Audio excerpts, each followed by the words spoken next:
este es un programa para un gobierno feminista, no podía sino recordar a la misma Bea cuando lo dijo, y también a Gladys Marín, que ya no está.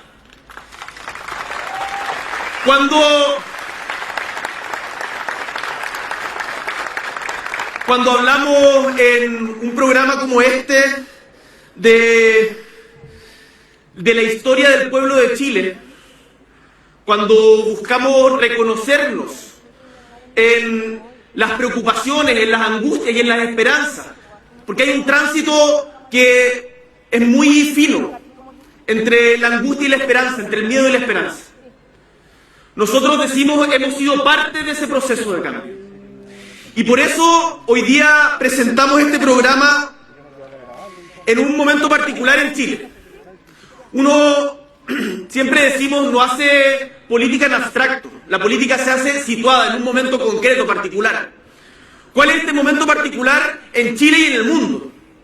Démonos una pequeña vuelta para mirar más allá de la cuña del momento, para mirar más allá de la pelea con el candidato X, con el candidato K, y pensemos en el tremendo desafío que tiene Chile. Estamos ante la apertura inevitable, insoslayable de un nuevo ciclo político chileno. Pero el carácter social de ese nuevo ciclo, el carácter democrático de ese nuevo ciclo, está en juego. Yo no soy de quienes juzgan el pasado solamente en blancos y negros. Creo que es importante tratar de ponderar y ver cuáles son los aciertos y errores de quienes nos antecedieron. Pero tengo absolutamente claro de que independiente cuáles hayan sido las voluntades que movieron a quienes estuvieron antes que nosotros, hoy día es tiempo de cambio y de transformación. Y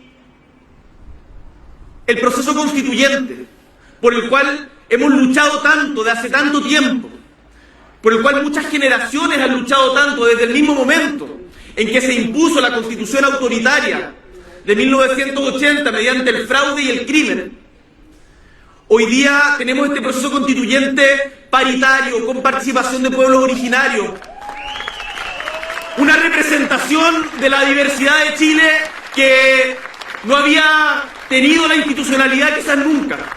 Y hay algunos a los que quizás les da miedo mirarse al espejo. Hay algunos quienes preferirían que se vea solamente una parte de la sociedad representada en sus instituciones. Pero no. Lo que nosotros vinimos a colaborar a hacer es justamente que el protagonismo popular, que los cambios y transformaciones que estamos empujando hoy día tienen que ser con el pueblo y para el pueblo, con la ciudadanía y para la ciudadanía, no simplemente desde una perspectiva de una pretensión de despotismo ilustrado, decir todo para ustedes pero sin ustedes. Por eso también, como está pasando en el proceso constituyente, lo que quisimos hacer en este programa fue abrirlo. Hay algunos que decían que lo escondíamos. Hay algunos que decían que lo bajaron de la página, no quieren que lo vean, no quieren que lo cuestionen. Todo lo contrario. Decidimos tomar un camino más largo, quizás para ir al paso del más lento para que nadie se quede atrás. Y jugamos un riesgo, conscientes de las críticas que íbamos a recibir de quienes están acostumbrados a hacer permanentemente las cosas de una sola manera. Decidimos abrir nuestro programa. Y por eso cuando Irací y Bea nos recuerdan de que lo que hoy día presentamos es fruto de un proyecto participativo, no es solamente una cuña. Más de, ¿está Felipe por ahí? Bueno, en la Irací más de 31.000 personas, más de 33.000 personas participaron en lo que hoy día presentamos. No fue solamente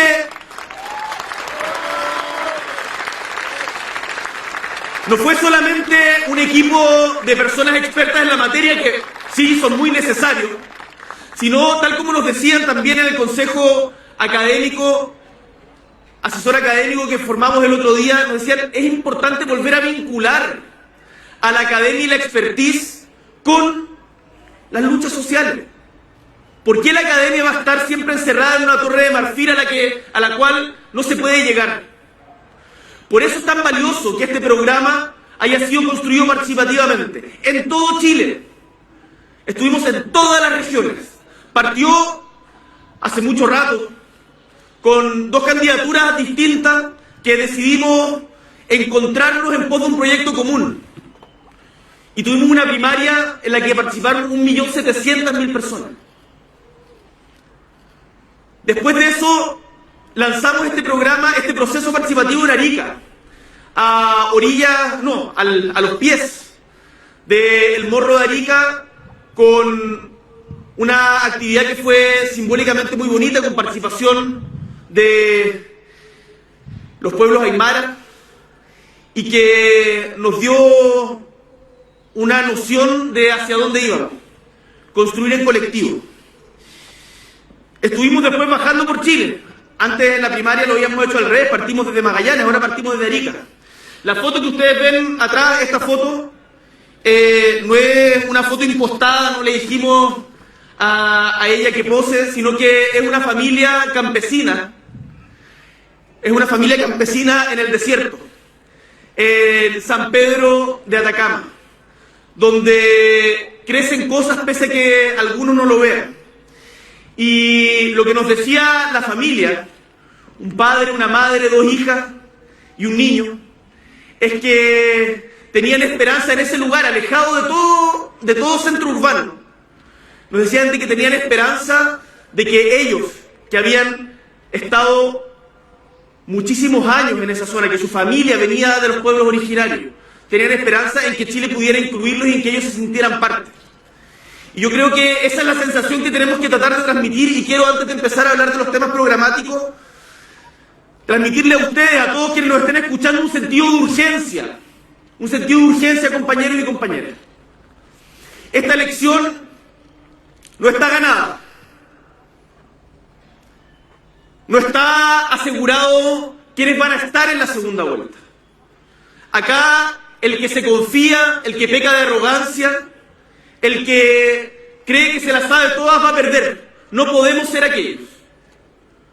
Preguntémonos con humildad ante la ciudadanía por qué alternativas que llaman a retroceder hoy día están teniendo un arraigo que no podemos despreciar. No ninguneemos nunca a quienes apoyan a nuestros adversarios. Tratemos de entender las razones más profundas de por qué se produce aquello. Y salgamos a disputar en todas las canchas. Nunca, compañeros y compañeras, caigamos en la arrogancia de tontear al que piensa distinto. Porque en cada conversación, en cada experiencia, como seguramente a todos quienes son candidatos hoy día, candidatas, les ha tocado experimentar recorriendo casa a casa, hay mucho que aprender. Este gobierno que queremos tener está fundado, este programa de gobierno está cruzado por 4 ejes que son transversales. Todas las políticas públicas tienen 4 miradas que las atraviesan. Uno, como bien decían nuestras compañeras, es la descentralización. Es tremendamente importante. Yo sé que muchas veces hay quienes piensan que con la descentralización no se ganan votos, pero les digo que en las regiones que han sido permanentemente, en los territorios, y no solamente en regiones, sino también en las comunas periféricas de Santiago, hay una sensación real de olvido, de abandono, que es tremenda. Y por eso cuando hablamos de descentralización no estamos hablando solamente de una clase de geografía para decir dónde está cada región y vamos a hacer un traspaso de 20% del poder a esta región. No, estamos diciendo que la descentralización implica ceder poder, que el centro pierda poder. Y esto yo lo he repetido muchas veces, pero lo voy a decir de nuevo. Yo espero ser un presidente que cuando termine su mandato tenga menos poder que cuando empezó. Porque este proyecto no se trata de liderazgos individuales, sino de proyectos colectivos que además se van desarrollando al alero de las experiencias comunitarias. Ayer, el Día de las Iglesias Evangélicas, tuve un live con Esteban Quirós, más conocido como El Otro Canuto. Y Esteban me decía estamos cansados de que las iglesias evangélicas se nos utilice como herramienta de campaña tratando de presentarlo como un eje monolítico que no cambia y que por lo tanto los evangélicos están por el rechazo, los evangélicos están por caja. Me decía, eso no es así. Y me decía, en las comunas periféricas de Santiago, y no solamente de Santiago, en comunas como Coronel, por ejemplo, está el pueblo evangélico. ¿Por qué? Porque ahí es donde el Estado más ha abandonado. Entonces la descentralización se trata justamente de entregar más poder a esos territorios, para que con pertinencia, me lo decía el alcalde Tamayo el otro día en Cerro Navia también, para que con pertinencia local podamos resolver los conflictos y las experiencias que viven día a día esas personas. Segundo tema, feminismo. Que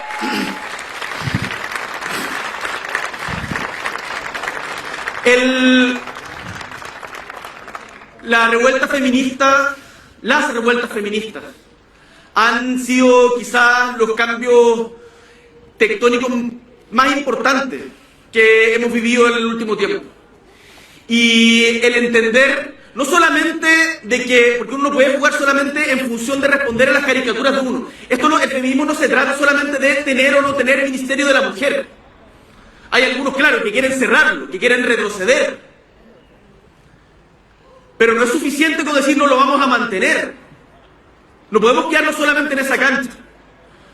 El feminismo tiene que estar transversalmente en todas nuestras políticas públicas. La perspectiva de género tiene que cruzar cada una de nuestras iniciativas, nuestra visión de mundo y nuestra manera de relacionarnos con la sociedad. El feminismo, no soy quien para dar cátedra al respecto, pero el aprendizaje que hemos tenido conjuntamente, gracias a nuestras compañeras que han luchado durante tanto tiempo, nos invita a mirar el mundo con otros ojos. Y eso es importante que cada una de nosotros nos revisemos internamente y que nos formemos y aprendamos. Y por eso hemos dicho no solamente de que vamos a mantener los avances que tiene la Convención Constitucional, en el sentido de que todos, no solamente nuestro gabinete, sino tenemos que avanzar en paridad en todos los espacios públicos y privados. Porque, como nos han dicho de manera muy clara, mujeres hay.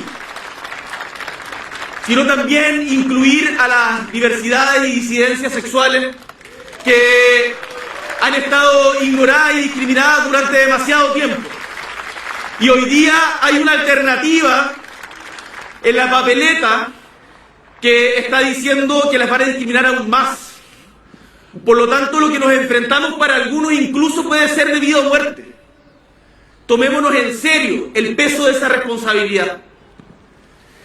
Las políticas públicas feministas tienen cabida en cada uno de los espacios que conversamos y por eso nosotros no estamos hablando solamente, muy importante, pero solamente de un sistema nacional de cuidado para reconocer, visibilizar y socializar el trabajo reproductivo no remunerado que, producto de la sociedad machista y patriarcal que tenemos, le hemos cargado principalmente a las mujeres, sino que también en ciencia, en emprendimiento, en deporte, tenemos posturas con perspectiva de género.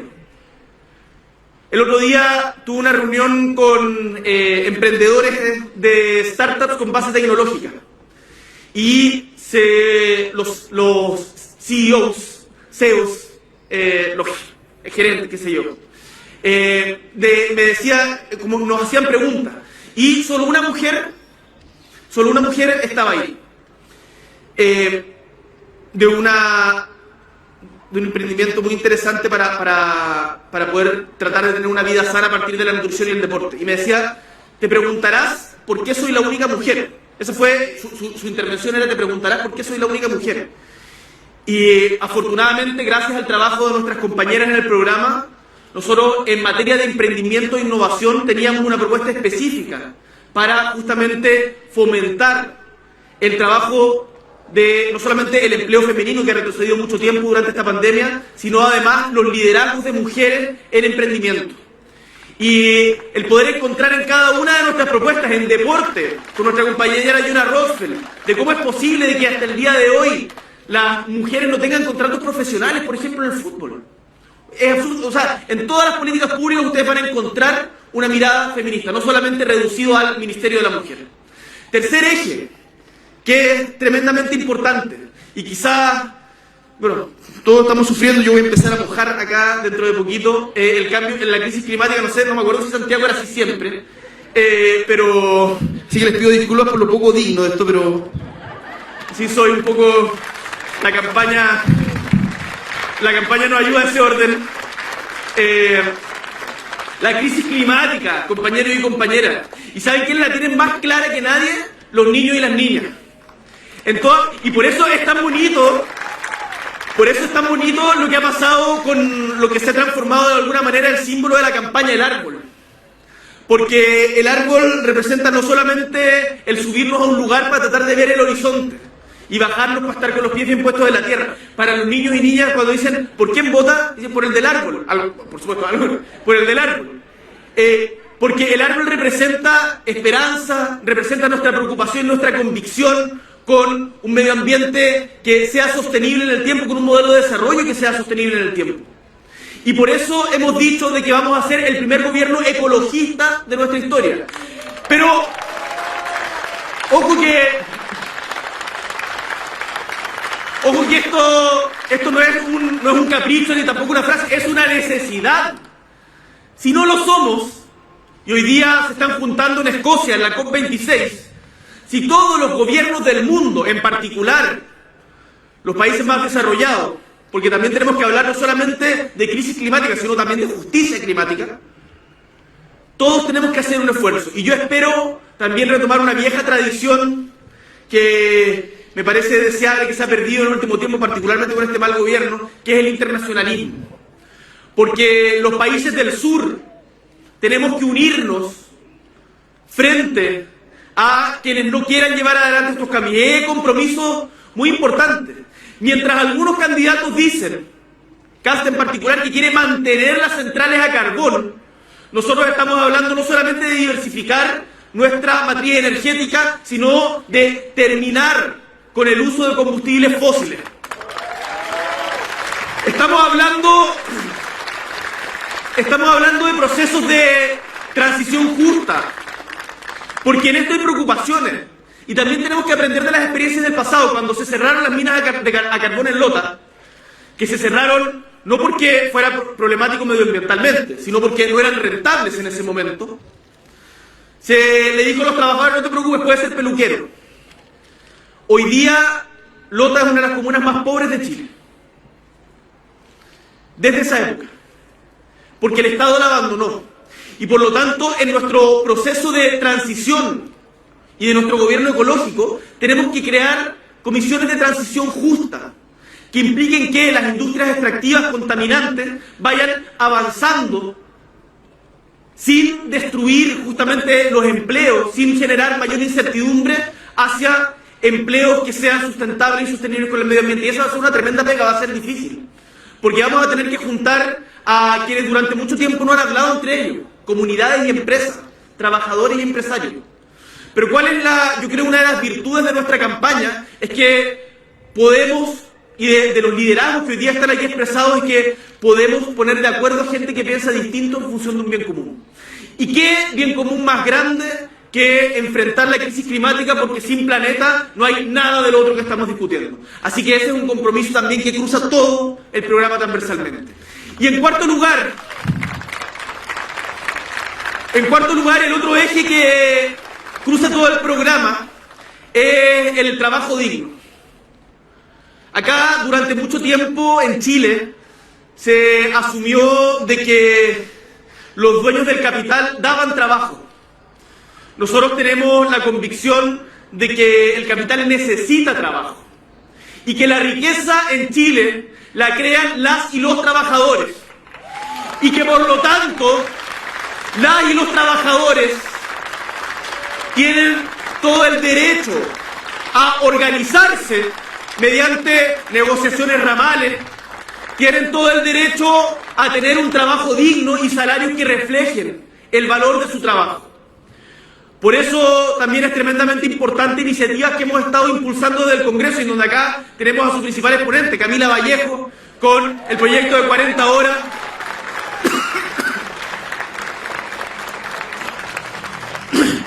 que ha sido una tremenda pega y ha abierto un tremendo debate. Ustedes se acordarán, antes del estallido, quizás una de las cosas de que terminó de rebalsar el vaso, esa serie de frases célebres que dijeron los ministros a propósito de la discusión de las 40 horas.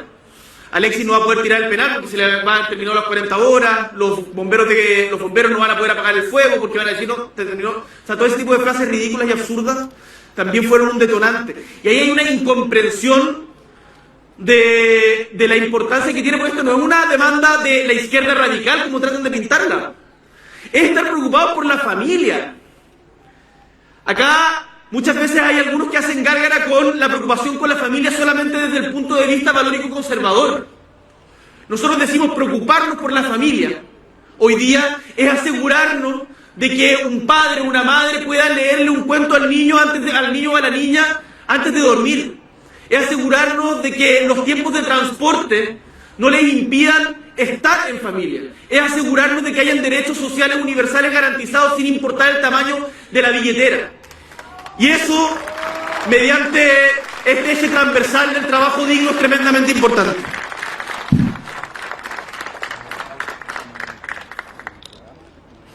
Esos son los ejes transversales de nuestro programa. Voy a expresar rápidamente, porque no sé cómo ando en el tiempo, pero cuáles son parte de nuestras reformas centrales. Y en nuestras reformas centrales sabemos, y esto es algo que hemos discutido permanentemente con los gremios y con el pueblo. Una vez estábamos con Camila justamente a propósito de una gira por las 40 horas que hizo por Chile, y me dijo una cuestión que me quedó muy marcada. Me dijo, porque en ese momento estaba la discusión de que era mucho mejor, habían algunos sectores empresariales que decían que los trabajadores podían negociar individualmente, y que negociar individualmente era mucho mejor que establecer condiciones generales para todos los trabajadores, y que si quieren negociar 40 horas, bueno, que negocien 40 horas en el 1 a 1 con el empleador. Y la que me dijo ahí, tenemos que confiar más en la sabiduría popular. Hay una sabiduría de la ciudadanía que la tiene mucho más clara a veces que nosotros que estamos legislando. Y a mí eso me quedó muy marcado, porque justamente el protagonismo popular en las reformas políticas que estamos impulsando va a ser fundamental. Y por eso, parte de las reformas de las que hemos estado hablando no se puede, o sea, todas las reformas de las que hemos estado hablando no se pueden hacer sin el concurso de quienes las van a aplicar. Y aprendimos mucho de eso durante los últimos gobiernos, y sin la participación de quienes van a vivir sus efectos. ¿Cuáles son entonces nuestras reformas centrales priorizadas también a partir del debate que dimos en el proceso participativo? 1. Salud. En materia de salud, tú vas a cualquier lugar de Chile, desde el pueblo más chico hasta la metrópolis más grande, y siempre te dicen la salud va primero, la salud es insuficiente, la salud no es digna. Más allá de que se reconoce el tremendo esfuerzo que realizan los trabajadores y trabajadoras de la salud. Y ahí no podemos obviar de que estamos en un contexto sanitario difícil. La pandemia ha dejado en evidencia parte importante de las falencias del modelo neoliberal en Chile. La tremenda desigualdad que existe, pero también la pandemia nos ha mostrado oportunidades. Por ejemplo, al demostrarnos que la atención primaria, la APS, es tremendamente relevante, pero además de que es posible tener un sistema universal de salud que no discrimine según la plata que tiene cada familia. La vacunación ha sido eso. Se puede. Y lo que nosotros estamos defendiendo en una de las reformas estructurales es que no va a haber más en Chile una salud para ricos y una salud para pobres. Vamos a crear un plan nacional de salud en donde todos y todas, igualando hacia arriba, tengan derecho a una salud digna. Para eso hay varias propuestas específicas. Nuestra Comisión de Salud lo ha trabajado específicamente. El otro día tuvimos una muy buena reunión con el Colegio Médico, pero no solamente con el Colegio Médico. Nos hemos reunido con la FENATS, con la FEMPRUS, con la Confusam. Y en cada una de esas conversaciones le hemos expresado que vamos a necesitar no su obsecuencia, su complicidad para empujar justamente estas transformaciones. Y creo que desde los gremios también existe una buena disposición a aquello, porque también son los que han venido luchando hace mucho rato por la defensa de lo público. Entonces, primera reforma estructural, después vamos a discutir, por supuesto, las prioridades, pero es la reforma en salud. Segundo, algo que se viene luchando hace mucho tiempo y que cada vez se vuelve más angustiante y necesario, las pensiones. Queremos pensiones dignas sin AFP. Y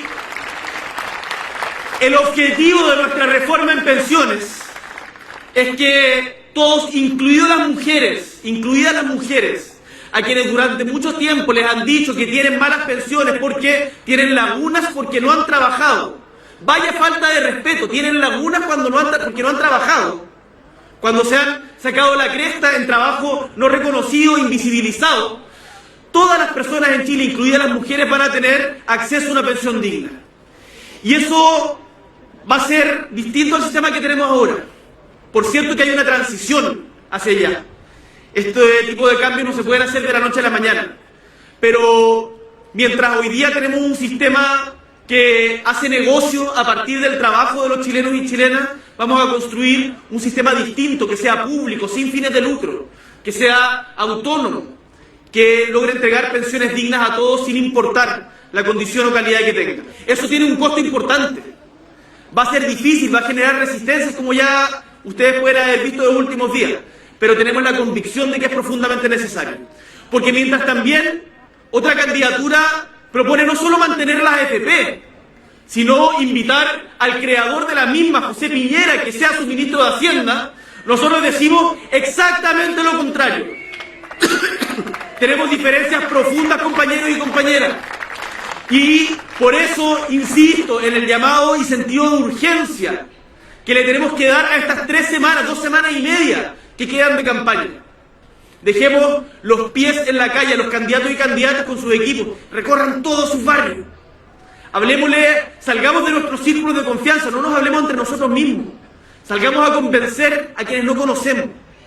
Porque en cuestiones como pensiones, tenemos 2 alternativas que son totalmente distintas. Y es el pueblo de Chile el que va a tener que decidir si quiere mantener el actual sistema de las AFP con José Piñera a cargo o si prefiere un sistema de pensiones sin fines de lucro, que sea solidario y que entregue pensiones dignas a todos y todas. Tercer punto importante que salió priorizado del proceso programático que hemos llevado adelante es, como no, educación. Muchos de nosotros y nosotras nos formamos políticamente en las luchas por recuperar la educación pública. Y desde esa intuición que nos decía de que la lucha por una educación pública, gratuita y de calidad no era una lucha solamente gremial, no era una lucha sectorial, sino que era una lucha por un modelo de Estado, de desarrollo, de sociedad distinto.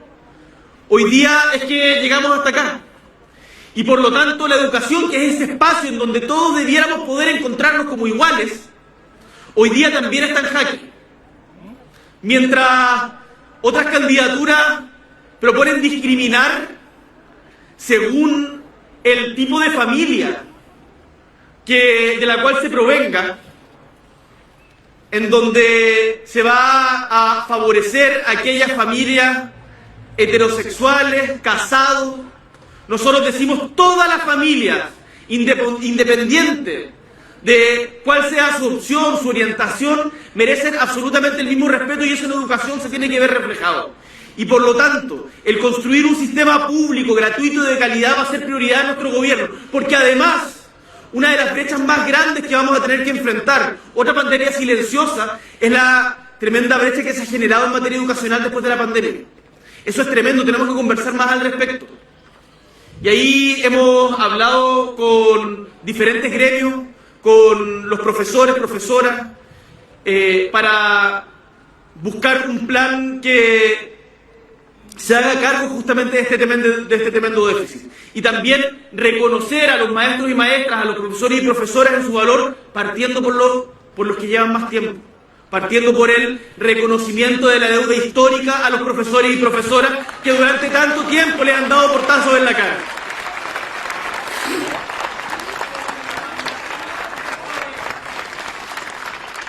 Y por último, para poder hacer algo de estas características, vamos a necesitar de altos recursos. Y la economía no es algo que podamos obviar y de lo cual uno pueda desentenderse. Hay algunos que, por un lado, proponen no solamente no aumentar la recaudación fiscal, sino que bajarla, disminuir la recaudación fiscal y por lo tanto achicar el Estado y por lo tanto no hacerse cargo de las demandas que ha planteado el pueblo de Chile en torno a cambios estructurales en materias tan sensibles como pensiones, como salud, como educación. Y centran su discurso exclusivamente en el orden. Nosotros también tenemos que hacernos cargo de aquello. No podemos ningunear eso. Pero sabemos de que la mayor inestabilidad que puede haber hoy día en Chile es que nada cambie. Nos decían de que, o nos dicen de que nosotros no aseguramos gobernabilidad. ¿Qué gobernabilidad ha asegurado este mal gobierno de Sebastián Piñera? Y eso yo creo que desde cualquier sector político se lo van a decir. Nos dicen de que solamente la experiencia de haber estado 30 años en el gobierno es lo único que asegura gobernabilidad. Imagínense le hubiesen dicho eso en 1990. Acá, en este proyecto político, convergen distintas experiencias. Algunos han estado también en posiciones y en cargos de representación popular o en el Estado. Tenemos experiencias diversas. Y esas experiencias nos dicen de que para poder hacer las transformaciones que estamos empujando hoy día, vamos a requerir de una profunda reforma tributaria. Esa es la cuarta reforma. Una reforma tributaria que nos permita recaudar más y recaudar mejor, en donde avancemos hacia enfrentar decididamente las condiciones de desigualdad estructurales que hoy día hay en Chile. Y por lo tanto, sabemos que eso hay que hacerlo de la mano con el crecimiento, cuidando en particular a las pymes. Vamos a hacer un gobierno de las pymes, porque hoy día en Chile el 87% de las ventas está concentrada en las grandes empresas. Y sin embargo las pymes dan prácticamente la mitad del empleo. Democraticemos también la economía, abrámosle espacio a que crezcan los pequeños. Y a través de la reforma tributaria que proponemos, con un impuesto con diferentes herramientas al sector más rico de nuestro país, al 0,1% de nuestro país, mediante un nuevo royalty a la minería, para que dejen de hacerse la América como han hecho con nuestro país y los recursos de Chile, parte importante, se queden en Chile. Mediante también una disminución significativa de la evasión. Seguramente eso no lo van a entender quienes tienen su patrimonio en paraísos fiscales, ya sea en Panamá, en las Islas Vírgenes o donde quiera que sea para evadir impuestos. Pero nosotros proponemos de que para que haya justicia social se requiere también justicia tributaria. Y por eso estamos planteando esta reforma que sabemos es ambiciosa y por eso le hemos dado un plazo más largo. Porque sabemos que estos cambios no van a llegar de la noche a la mañana. Vamos a tener que construirlo. Y una cosa que le hemos dicho a todos con quienes nos juntamos es que queremos terminar con la lógica de la relación transaccional entre ciudadanía y políticos. Yo no quiero decirle a la gente, vote por mí, y si usted vota por mí le voy a dar algo. A mí me interesa que la gente sepa cuáles son nuestras convicciones en la pro dignidad que vamos a defender a toda costa y conversándolas con ellos.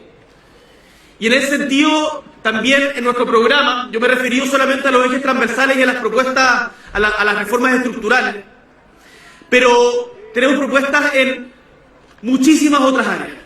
Ustedes van a poder ver de que en el mundo de la cultura estamos hablando de terminar con la precariedad laboral de los trabajadores y trabajadoras de la cultura y aumentar a un doble el presupuesto de la cultura para terminar con la concursabilidad como la única forma de poder acceder a recursos para llevar adelante los procesos creativos y fundar los puntos culturales en cada región del país. Estamos hablando de ciencia y tecnología, también de triplicar el presupuesto, llegar al 1% del PIB. Porque sabemos que el conocimiento es el cobre del siglo XXI. Estamos hablando en materia de vivienda, de construir y siguiendo los buenos ejemplos que hemos aprendido en el último tiempo. Construir una inmobiliaria popular para aprovechar los precios de escala y detener definitivamente el alza grosera de precios de la vivienda, construyendo 260.000 viviendas en nuestro periodo. Estamos hablando en los temas más distintos que ustedes puedan ver. Ustedes, cuando le echen una mirada a este programa, cuando seguramente los medios lo escruten, y, por cierto, les decimos, háganlo con todo el rigor necesario. Con todo el rigor necesario. Acá estamos abiertos a conversar a partir de esto. Esta es nuestra hoja de ruta. Este es el programa con el cual nos comprometemos. Es nuestro compromiso con la ciudadanía y sabemos, y tenemos absolutamente claro, de que todos estos puntos vamos a tener que ir conversándolos con la sociedad. Acá tenemos convicciones profundas que se expresan. Está hecho con mucho cariño, con mucho rigor, y esperamos pueda servir de eje, tal como programas anteriores de candidaturas de transformación han servido para el nuevo ciclo político que esperemos se inicie en Chile. Quiero terminar, compañeros y compañeras, vecinos y vecinas, agradeciéndoles de nuevo profundamente el compromiso que le ponen a esto. Porque el creer que es posible cambiar Chile, que es posible cambiar el mundo, es algo que muchas veces tiene costo. La política es ingrata, es más ingrata que la cresta. Es muy variable, cambia. Pero ayer me decían en una conversación que tuvimos con León Gieco y Víctor Heredia, que les mandan muchos saludos aquí, que esperan estar tocando pronto con ustedes, como muchos otros artistas que nos han expresado su apoyo. Me decía, mira, lo que hemos aprendido, quienes venimos luchando desde los 60, es que independiente de lo que pase, de cada aprendizaje, esto es algo quizás que es obvio, pero que no está de decirlo en momentos que son tan difíciles. Siempre, o sea, nunca renunciemos a nuestras convicciones. Y en ese sentido, sepan de que se van a venir tiempos duros, tiempos difíciles, de que vamos a recibir muchos cuestionamientos, de que por lo tanto vamos a tener que apretarnos más, de que vamos a tener que salir a buscar apoyo también más allá de nuestros círculos de comodidad, pero que independiente de lo que otros digan o hagan, nunca, jamás vamos a renunciar a las convicciones que nos mueven de construir un Chile más justo, más igualitario y digno para todos y todas. Compañeros y compañeras, muchísimas gracias. Un abrazo gigante. Y seguimos.